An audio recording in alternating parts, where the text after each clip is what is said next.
کہ سب چیزیں کٹ جائے گی، جو چیز دل میں ہوگی وہ لے کر جائے گا۔ اس لیے مولانا یوسف صاحب رحمۃ اللہ علیہ فرماتے تھے کہ جس طرح دواؤں کا بدن میں جانا ضروری ہے، دلوں کا دین کا زندگیوں میں آنا ضروری ہے۔ دین زندگیوں میں، یہ کوئی علاقے میں دین آیا یہ بھی ٹھیک ہے، بستی میں دین آیا کہ یہ بھی ٹھیک ہے، سوال یہ ہے کہ زندگی میں دین آیا نہیں آیا۔ جیسے تندرستی اپنی زندگی میں آدمی چاہتا ہے، مالداری خوشحالی اپنی زندگی میں چاہتا ہے کہ میری زندگی میں خوشحالی آوے، میری زندگی میں مالداری آوے، میری زندگی میں تندرستی آوے۔ تو فرماتے تھے کہ دین زندگیوں میں آوے، آنکھوں میں آنکھوں کا دین، کانوں میں کانوں کا دین، ہاتھ پاؤں میں ہاتھ پاؤں کا دین۔ جیسے نماز میں ہر وضو کے لیے ایک عمل ہوتا ہے کہ ہاتھ ایسے رکھو گے، پاؤں ایسے رکھو گے، گھٹنے ایسے رکھو گے، ایسے بیٹھو گے، ایسے کھڑے ہوں گے۔ پورے بدن کو کیا کیا کرنا ہے وہ نماز میں ایسے۔ میرے بھائیوں، اس دعوت کا یہ مقصد ہے کہ دین ہماری زندگیوں میں آوے، کہ دلوں میں یقین آوے، خدا کا خوف آوے، رحمت کی امید آوے۔ اگر یہ آیا تو یہ بنیادی چیز ہو گئی، اصلی چیز ہو گئی۔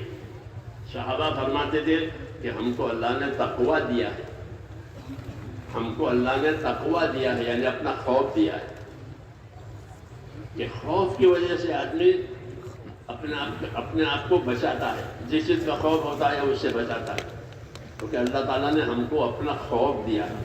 تو خدا کا خوف خدا کے عذاب سے بچائے گا، خدا کا خوف اللہ کے نافرمانی سے بچائے گا، خدا کا خوف دین چھوڑنے سے بچائے گا کہ دین چھوٹ گیا تو اللہ کا عذاب ہوگا۔ وَمَن يَبْتَغِ غَيْرَ الْإِسْلَامِ دِينًا فَلَن يُقْبَلَ مِنْهُ، کہ جو اس دین کے سوا کوئی دوسرا دین لے کر ہمارے پاس آئے گا ہم اس کو قبول نہیں کریں گے۔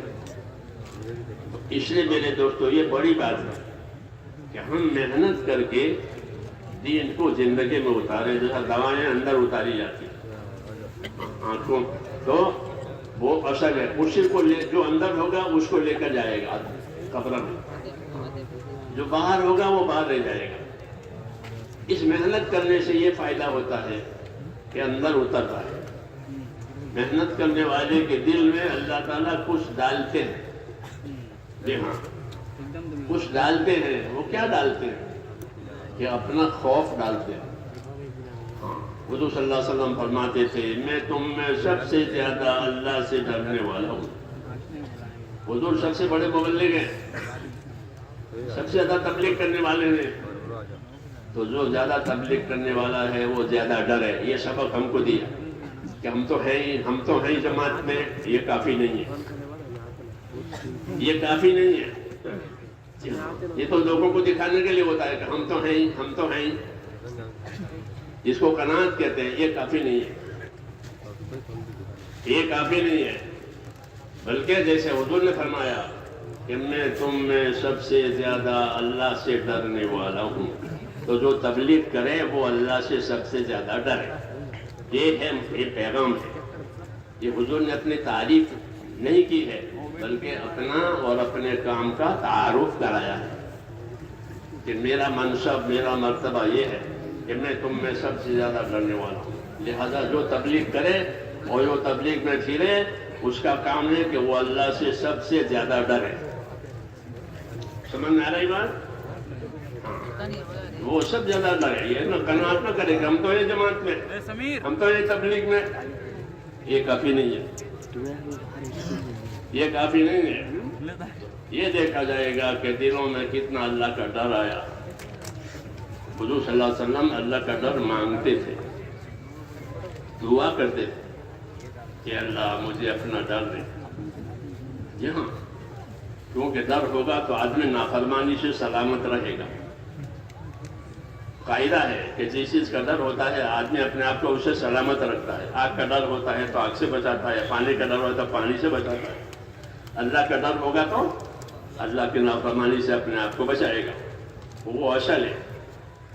اس لیے میرے دوستو کہ بھئی تبلیغ میں نکلنے سے کیا ملا؟ تبلیغ میں نکلنے سے کیا ملا؟ تو تبلیغ میں نکلنے سے اللہ کا ڈر ملتا ہے۔ نہیں ملا ہے تو مانگے کہ اللہ مجھے اپنا وہ ڈر دے کہ جو مجھے تیرے نافرمانی سے بچاوے. حدیث میں ایسا ہے. کیونکہ تبلیغ تو قرآن حدیث کی ہوگی نا. تبلیغ کس چیز کی ہوگی؟ یہ قرآن حدیث کی. جی ہاں، وہی تبلیغ کرنے کی چیز ہے، وہی پہنچانے کی چیز ہے قرآن حدیث. وہی تبلیغ ہے، قرآن حدیث کی تبلیغ ہوتی ہے. یہ جو ہم محنت کر رہے ہیں قرآن حدیث پر چلنے چلانے کی طاقت پیدا کرنے کے لیے کر رہے ہیں. جی ہاں، تاکہ جو اصلی چیز ہے قرآن حدیث سنت، یہ اصلی چیزیں ہیں، یہ ابھی ہماری زندگی میں آئی نہیں. اس کو لانا ہے، وہاں تک پہنچنا ہے کہ ہمارا ایک ایک کام اللہ کے حکم کے مطابق، نبی کے طریقے کے مطابق ہو جائے. مومن مسلم اللہ کے حکموں میں یقین کرنے والا، اور مسلم اپنے آپ کو تابعدار بنانے والا. وہ سماکم المسلمین، کہ تمہارا نام اللہ نے مسلم رکھا. کہ مسلم کے کیا مطلب ہے؟ کہ مسلم کے معنی تابعداری کرنا، ہاتھ سے، پاؤں سے، جان سے، مال سے، ہر چیز سے تابع رہے.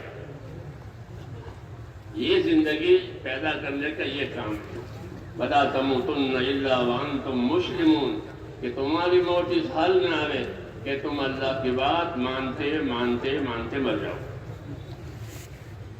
جی ہاں، کوئی کام ایسا نہ ہو جائے جو اللہ کی ناراضگی کا سبب بنے. اگر خدا نخواستہ کوئی کام ہو گیا، انسان ہے، بھول چوک ہے، تو توبہ کرے، اللہ سے معافی مانگے. ہاں، اس بات پر اڑا نہ رہے، بلکہ میری غلطی ہو گئی، مجھ سے گناہ ہو گیا، اے اللہ معاف فرما دے. تو یہ صفت اللہ کو پسند ہے کہ غلطی، انسان ہے، غلطی کرے گا، گناہ بھی کرے گا. جی ہاں، لیکن اپنے گناہ پر اڑے گا نہیں، اپنی بات پر اڑے گا نہیں. جو اپنی بات پر اڑے گا وہ محروم ہوگا. جو اپنی بات پر اڑے گا اس کو ضدی کہتے ہیں.